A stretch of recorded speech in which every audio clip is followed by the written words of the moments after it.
But isn't it un-American and wrong to discriminate against people based on their religion? But Jimmy, the problem, I'm for it. But look, we have people coming into our country that are looking to do tremendous harm. You look at look at Paris, look at what happened in Paris. I mean, these people, they did not come from Sweden, okay? Look at what happened in Paris. Look at what happened last week in California with 14 people dead, other people going to die. They're so badly injured. I mean, we have a real problem. There's a tremendous hatred out there.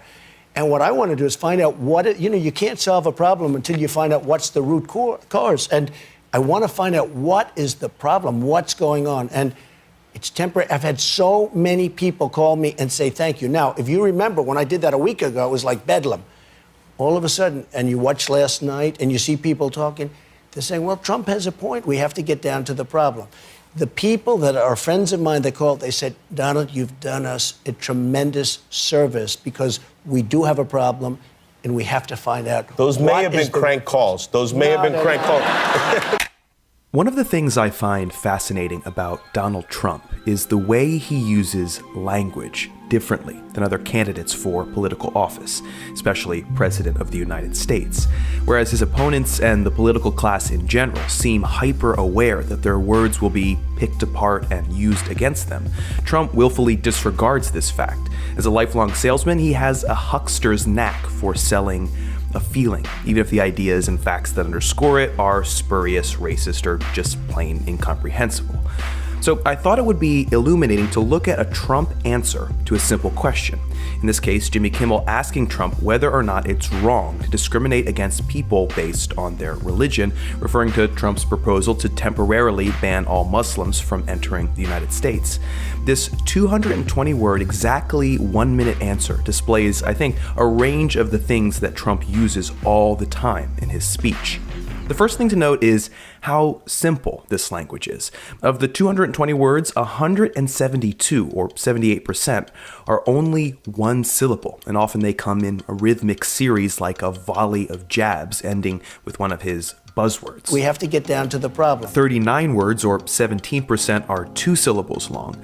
Only 4 words have 3 syllables, 3 of which are the word tremendous, tremendous, tremendous. And just 2 words are 4 syllables long. California, which he's forced to use because it has less syllables than San Bernardino, and temporary, which he swallows. And it's temporary. I've had so many people. This breakdown fits with the study done by the Boston Globe that put all 2016 presidential candidates' announcement speeches through the Flesch-Kincaid readability test to determine their respective grade level rankings. Donald Trump's speech came out at a 4th grade reading level. Now, for reference, Ben Carson came out at 6th grade. Hillary Clinton and Jeb Bush were speaking at an 8th grade reading level. And Bernie Sanders was way up in high school, a sophomore to be exact. Now, this isn't only down to word or syllable choice. It's about sentence construction, too. Trump favors simple sentences like, I mean, we have a real problem. There's a tremendous hatred out there. Rarely does he use complex sentences or independent clauses.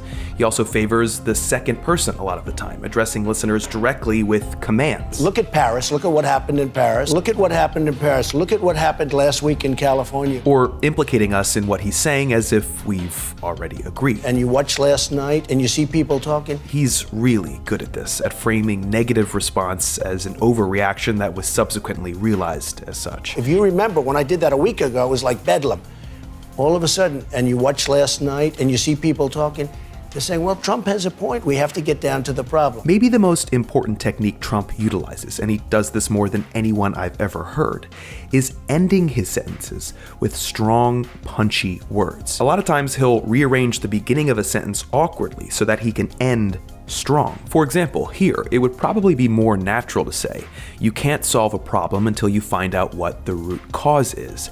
But he brings the is forward to end on root cause. He does the same here. And it looks like that's what he was about to do at the end before Kimmel cuts him off. These final words are crucial for Trump.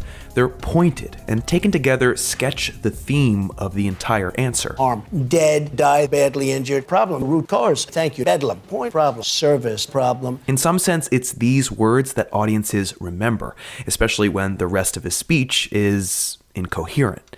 Like the best salesman, Trump keeps it simple. He repeats a lot. And we have a real problem. What is the problem? We do have a problem. We have to get down to the problem. And he uses his favorite words over and over. Tremendous, tremendous, tremendous service. And he always seems to have friends who are part of the group that he's currently insulting, calling him up and thanking him for the privilege. Many of them called me and they said, you know, Donald, you're right. We have a problem. I mean, look, there is a problem.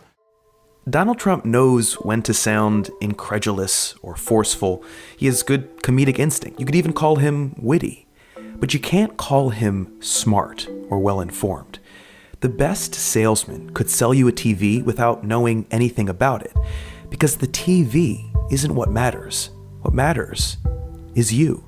And if you are an American citizen who, for years, has listened to politicians sound sophisticated while accomplishing nothing, you might just be primed for something that is everything they are not.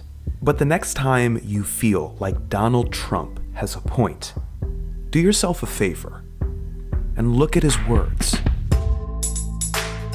Hey everybody, thanks for watching. I want to point you in the direction of my friends over at Wisecrack, who do some awesome work, some awesome video essays. If you like my stuff, you're definitely gonna like what they do. They talk about books, movies, and my personal favorite is definitely 8-Bit Philosophy, which is like philosophy explained with Nintendo graphics.